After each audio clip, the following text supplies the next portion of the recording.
Assalamualaikum. In our previous lectures, we were discussed the third chapter of measure of central tendency. Now we were starting our fourth chapter, measure of dispersion. The average are representatives of a frequency distribution, but they fail to give a complete picture of the distribution. They do not tell anything about the scatteredness of observations within the distribution. जो हमने third chapter पढ़ा था वो हमारे पास क्या था कि just हमें जो है डिस्ट्रीब्यूशन की शेप बताते थे कि मतलब वो हमें एक आपको मिड पॉइंट बताते थे, लेकिन हमें डाटा की स्कैटरनेस जो है वो नहीं बताता था। हमारे पास थर्ड चैप्टर जो है जिसमें हमारे पास 5 मेजर्स थी, हमें डाटा की स्कैटरनेस नहीं पता चलती थी। तो आज जो हमारा चैप्टर है मेजर ऑफ डिस्पर्शन, ये हमें बताएगा डाटा की और डिस्ट्रीब्यूशन की स्कैटरनेस। तो यहाँ से आपको इस चैप्टर की इंपॉर्टेंस जो है वो आइडिया होगी कि मेजर ऑफ डिस्पर्शन को हम यूज़ क्यों करते हैं। Suppose that we have a distribution of the yields kg per plot of the two paddy varieties from 5 plots each. The distribution may be as follow. Variety 1 and variety 2, आपको देखें variety 1 की कुछ values दी हुई हैं और आपको variety 2 की वैल्यूज़ दी हुई हैं। It can be seen that mean yield for the both varieties is 42 kg, but can not say that the performance of the two varieties are same. देखिए अगर आप इस डाटा का मीन निकालें तो मीन आपके पास क्या है 42, लेकिन आपको ये 42 आपको डाटा की जो दो आपके पास वैरायटीज़ हैं उनकी परफॉर्मेंस के बारे में कुछ नहीं बता रहा, जस्ट आपको ये बता रहा है कि जो एवरेज आपके पास वैरायटी है वो 42 है। आपको मच इन्फॉर्मेशन नहीं प्रोवाइड हो रही। तो there is a great uniformity of yields in the first variety where there is more variability in the yields of the second variety. The first variety may be preferred since it is more consistent in yield performance. अगर आप first variety की values देखें और second की देखें तो first variety की जो वैल्यूज़ हैं वो मोर कंसिस्टेंट हैं एज़ कम्पेयर टू सेकंड की, क्योंकि सेकंड में फर्स्ट वैल्यू 54 एंड फिर है 30 और उसमें देखें 45 टू 40 दरम्यान में वैल्यूज़ लाई करती हैं। तो आप कौन सी वैरायटी को प्रेफर करेंगे? फर्स्ट वैरायटी को, क्योंकि इसमें स्कैटरनेस जो है वो कम है। हम कौन सी वैरायटी को जो है या किस चीज़ को हम प्रेफर करते हैं जिसमें जो है वो स्कैटरनेस कम हो, डिस्पर्शन कम हो।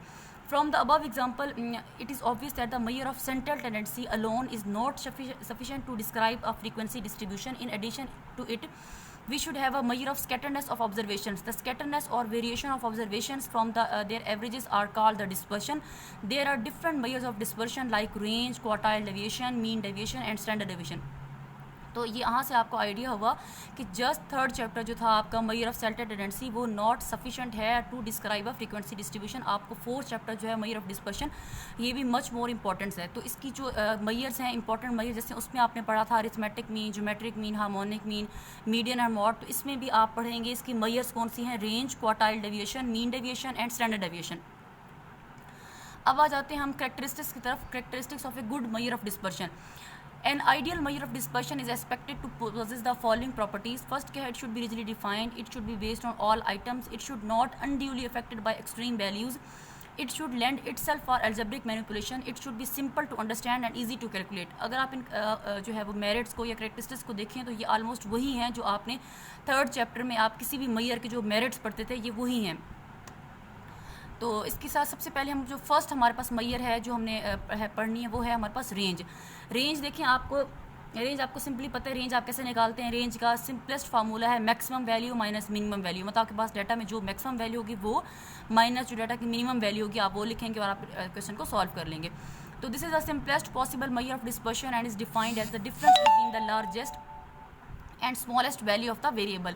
इन symbols range is equal to L minus S. अब देखिए आप इसको एल माइनस एस भी लिख सकते हैं, वेयर एल क्या है लार्जेस्ट एंड एस क्या है स्मॉलेस्ट, या आप इसको मैक्सिमम माइनस मिनिमम भी लिख सकते हैं।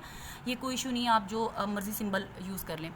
तो कॉन्टीन्यूस सीरीज़ में कैसे करेंगे या डिस्क्रीट में, तो आप देखें आप जो है कैसे करेंगे। सबसे पहले इसके मेथड, दो मेथड्स हैं, मेथड 1 एंड मेथड 2। देखिए इसमें जो मैं आपको सॉल्व कराऊंगी इस लेक्चर में वो आपके पास मेथड 1 कराऊंगी, और जो मेथड 2 है वो आपको मैं बुक का पेज नंबर बता दूंगी, उस बुक में जो है वो मेथड 2 से सॉल्व किया हुआ है। तो आप मेथड 1 से करें या मेथड 2 से करें कोई इशू नहीं है, आप जो है वो किसी भी तरीके से कर सकते हैं। तो मेथड 1 क्या है, L is equal to upper boundary of the highest class and S है lower boundary of the lowest class.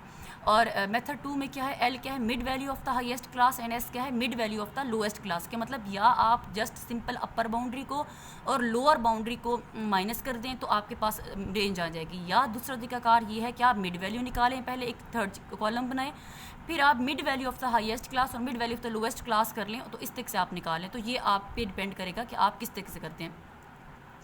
अब एक इसका क्वेश्चन हम करेंगे अनग्रुप डेटा से, मतलब रॉ डेटा से। द यील्ड्स केजी पर plot of a cotton variety from 5 plots are 8, 9, 8, 10 and 11। Find the range. सबसे पहले आपने क्या देखना है कि सबसे डेटा के अंदर बड़ी वैल्यू कौन सी है, वो है 11। छोटी वैल्यू कौन सी है, 8, तो 11 माइनस 8 3, तो ये आपके पास रेंज का आंसर आ जाएगा। अगर आप इसको कॉन्टीन्यूस सीरीज में देखें, calculate range from the following distribution. अब आपके पास देखें, आपके पास क्लासेस दी हुई हैं 60 to 63, 63 to 66, 66 to 69, 69 to 72 and 72 to 75। और आपके पास फ्रीक्वेंसी मतलब नंबर्स दिए हुए हैं 5, 18, 42, 27 एंड 8।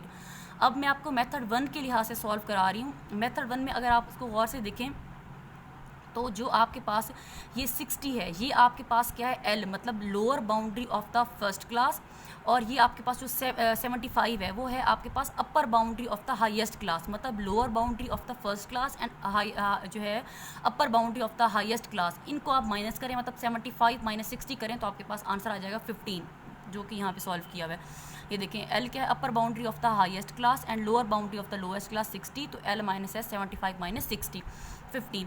इसका दूसरे मेथड से कैसे कर सकते थे कि आप यहाँ पे तीसरा कॉलम बनाते हैं जिसमें आप मिड वैल्यू निकालते हैं। मिड वैल्यू कैसे निकालेंगे, 60 + 63 डिवाइडेड बाय 2, आपके पास आंसर आ जाता। आप उसका मिड वैल्यू निकालते, फिर आप देखते कि आपके पास जो हाईएस्ट क्लास है उसकी मिड वैल्यू क्या है, जो आपके पास ऑफकोर्स लास्ट क्लास होगी, और जो फर्स्ट क्लास होगी वो आपके पास लोअर क्लास होगी, तो आप उसकी मिड वैल्यू में से माइनस कर देंगे, तो आपके पास सेकेंड मेथड के मुताबिक जो है वो रेंज आ जाएगा।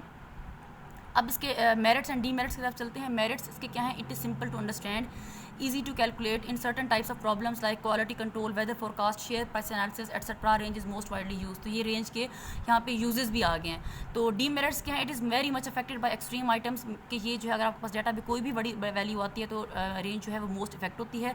It is based on 2 extreme observations, it can not be calculated from open and class interval. Open and का जो कॉन्सेप्ट है वो मैं आपको लास्ट लेक्चर में दे चुकी हूँ। It is not suitable for mathematical treatment and it is very rarely used mayor. ये बहुत कम यूज़ होती है, मतलब आप इसको ज़्यादा जो है वो वाइडली यूज़ नहीं होती। तो ये अब आपका 4th चैप्टर जो है वो स्टार्ट हो गया है, मैयर ऑफ डिस्पर्शन, जिसमें से हमने पहली मैयर जो है वो रेंज मैंने आपको करा दी है। बाकी मैयर जो है वो नेक्स्ट लेक्चर्स में पढ़ेंगे।